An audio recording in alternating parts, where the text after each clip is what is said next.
Welcome everybody to this 1989 Nissan Skyline GTR with a Rocket Bunny wide body kit. This is a 1989 GTR for a reason, and that's because there was a 25-year rule by which once a car is 25 years or older, it can then be imported into the United States, which this one was.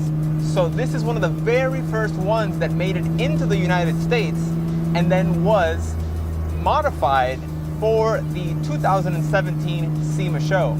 Now, going into this drive, I was a little hesitant because a car that is as modified as this, or cars in general that are modified to this extent, sometimes don't drive as good as you might think. But this one is surprisingly nice to drive.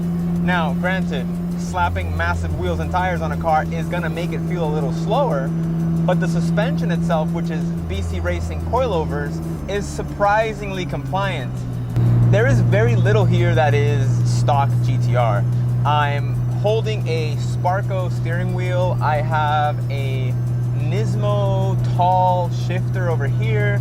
I have these wonderful Brom red leather seats. And not only are the seats red leather, the back has also been covered in the same style of leather, so it kind of all matches. And given how subdued the external color is of this car, it actually manages to work very, very well. All right, let's give it a quick go.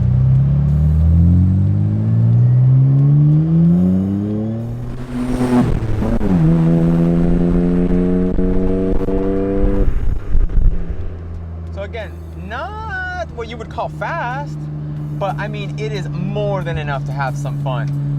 Granted, the big wheels and tires make it feel perhaps a little slower than a stock GTR would, but it's not a huge trade-off. And especially if you live in a city like this, like Miami, where you're mostly driving in traffic and that sort of thing, it's not a huge deal.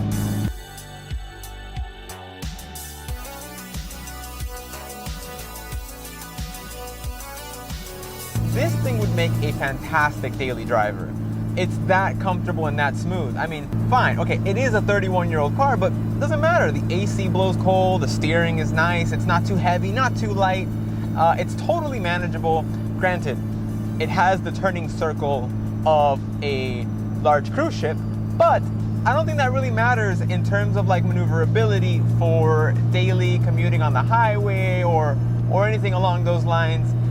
You would be more than happy driving this thing. Everybody goes crazy over this car whenever they see it drive by, which I think is kind of interesting. I mean, it has a very unusual shape. You know, it's clearly an old Japanese car, but it still looks very, very nice. Like, it still looks, I wouldn't say modern, but it doesn't look that dated as you would think. Think of like a 1980s Countach or something like that with all its angular design.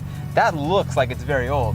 Whereas this, with its sort of kind of round inspired design, it doesn't look all that dated. It looks surprisingly fresh.